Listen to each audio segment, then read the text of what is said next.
Massive props go out to the Chevy Bolt. Also, very bold of them to drop this immediately after the standard Model 3 and Y have officially dropped. And I gotta say, pricing makes a big difference on the lower end of the market, and that's what makes me like this new Chevy Bolt so much. But similar to yesterday, I'm gonna try to make this not a complete unbridled praise of GM, because there are still some concerns I have about the new Bolt, and I don't want to be overly positive. But first impressions are quite good right off the bat. So first of all, under $30,000, including destination and dock fees. Very nice of GM to advertise that in the listed price, because that is legally required. There's no way around those fees. So showing that they care about making sure that the out the door price is under $30K, even on the launch edition, is pretty freaking awesome. And another big selling point I'm a huge fan of, lithium iron phosphate. This is desperately what the Chevy Bolt needed, because obviously it carried a very negative stigma for EVs for a long time, because the pouch cells they were using in Chevy Bolts in the past were not known as being the most stable, and there was the most expensive recall in automotive history because of those batteries. But now they've got a much more thermally stable chemistry that you can charge to 100% a lot more regularly than NMC. Yes, everybody, I understand you're not supposed to charge it to full and just leave it there. All I'm saying is once a week or so you can full charge it and not have to worry about it. Cycle life is much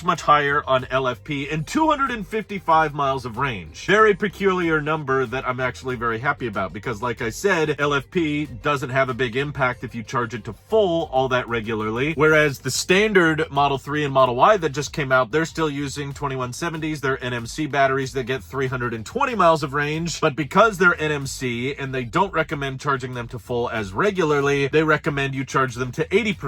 Guess what 80% of 320 is? It's about 255. So essentially, your daily range, I would say, is very close when it comes to what you can actually charge up to with the LFP Chevy Bolt versus the NMC standard Model Y, except it's like $10,000 cheaper on the Chevy Bolt, which is awesome. But oh, the most important thing I almost forgot, that is a huge improvement from the previous generation Chevy Bolts. They were great EVs, you know, you could sit 5 people in them, still had a little bit room for cargo left over. Obviously, they're not huge, they're not like massive crossovers or anything, but the biggest thing preventing so many people from choosing the Chevy Bolt wasn't the range, wasn't the price, it was the charge speed. All Chevy Bolts in the past were basically limited to 50 kilowatts, which meant that on a road trip, you were stopping for a very long time on those charging sessions, and they've completely addressed that biggest hurdle that a lot of people had with the Chevy Bolt, and now support up to 150 kilowatts, 3 times the charge speed of the previous generation Chevy Bolt. That's a massive improvement, and an argument that can't be easily made for buying a used model. You know, with the new standard Model 3 and Y, a lot of people are reaching a similar conclusion like I did, which is just, you know, why would you spend $40,000 on such a stripped down Tesla when you could just buy last year's model, like a 2024 Model Y that's going to have way more premium features than the standard one and cost like $35,000 or $30,000 just with a little bit of miles on it. That's why we went with a used Model Y, because it was literally less than half the price of a new one, and there's not a lot of disadvantages. In fact, you gain some functionality, like our Model Y is all-wheel drive, and it already has a tow hitch, and it can peak at 250 kilowatts, whereas the new one peaks at 225. I get it, there's some advantages to buying new and all that, but there's a very hard argument now when you're buying a used Chevy Bolt if you intend to road trip with it, because it's like, yeah, if you buy any older one, first of all, it's going to have the CCS port, and also you're peaking at 50 kilowatts, whereas now this new one, which deliveries are starting at the beginning of next year, you get 3 times the charge speed, and they're quoting 10 to 80% will take 26 minutes, which is pretty good. Obviously not like a road trip monster, but I don't think it has to be. No one's expecting it to be. This thing starts under $30,000 with delivery fees and all that. So really impressive specs across the board. This is actually one of the few perks of the EV tax credit going away, is that LFP batteries start to make a lot more economic sense. That's what Tesla was using on the standard range Model 3 until the tax credit came into play, because the government basically was subsidizing EVs if they were using domestically built batteries. LFPs were all mostly coming from China, but now there's more and more LFP production coming to the US for one, but even if it's not made in the US, it's probably a lot more cost effective now to use these LFP batteries, which should last way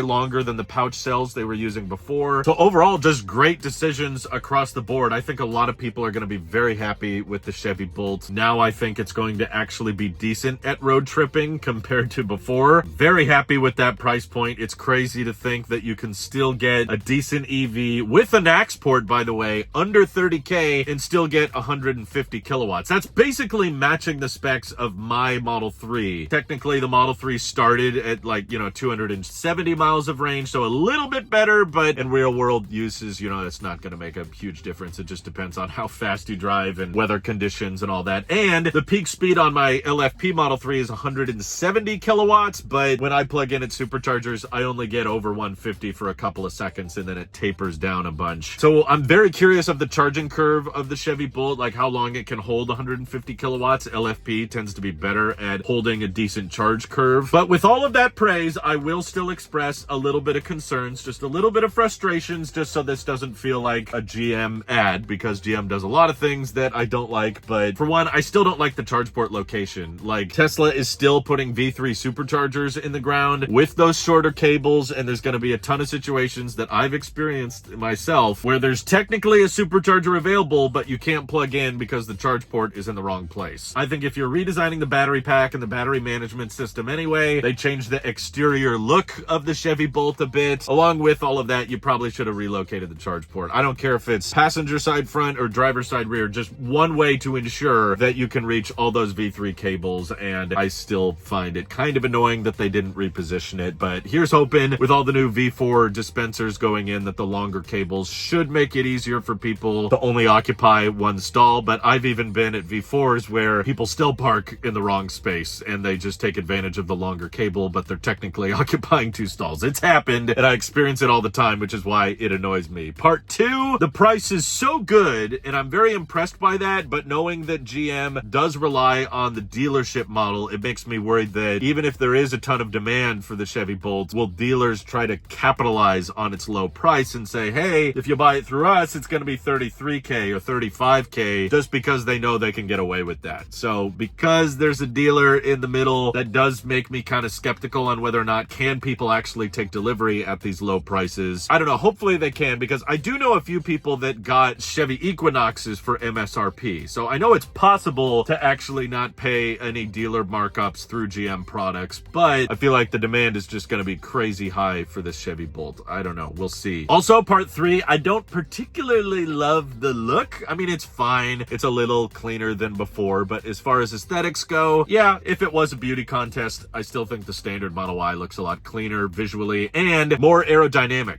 That's one bummer I have with this new Chevy Bolt. I love the new battery pack. I'm so glad it has an AX port and all that, but I feel like it could have been a little bit more aero focused. Basically, according to GM, they're expecting 3.9 miles per kilowatt hour, which is not great considering how small this vehicle is. It probably just comes from being a little bit of a hatchback. It's not that low to the ground, but it's not particularly long. So the front end is probably fairly aero, but having that big drop off on the back, that's likely what contributes to not being the most energy efficient out there. Other slight issue that's probably not a deal breaker, but just worth mentioning, is that this new Chevy Bolt no longer supports Apple CarPlay. They are just going all in with their Google powered, GM operating system, which is fine, I guess. It's definitely not up to par with like Tesla's or Rivian's internal software, and I just feel like you shouldn't be removing features. But yeah, maybe I need to give GM another try with their in-house designed operating system. But old Chevy Bolts technically did support CarPlay. This new one doesn't, so there's a slight compromise there. Yeah, aside from that, I'm not really bothered by it being front-wheel drive. I understand it might not be the fastest 0 to 60, but at this price point, that's not what people are looking for. It's an EV at the end of the day. It'll be quick. It'll be peppy. I don't think there's going to be any issues there. I'm glad to see a smaller EV on the market that's so affordable. I think a lot of people are going to buy this thing, and sure, it may not outsell the Equinox, because that was selling extraordinarily well, especially coupled with the EV tax credit. I heard people were getting the Equinox for like 26K. So even with this new low price of the Chevy Bolt, it's still not as cheap as the Equinox has been the past few months. But also the Equinox was not LFP, which I'm sorry, I'm just a huge fan of the LFP battery chemistry. So I feel like this might win over a lot of people, and I hope that dealerships don't try to price gouge that many with it. So what do you guys think of the new Chevy Bolt? Which would you rather have, a $40,000 standard Model Y or an under $30,000 Chevy Bolt? Feel free to let me know your your thoughts down in the comments below. And thank you to everybody supporting this channel directly. Seriously, helps us out a ton, as does just watching these videos. So thanks again. Have an excellent rest of your day.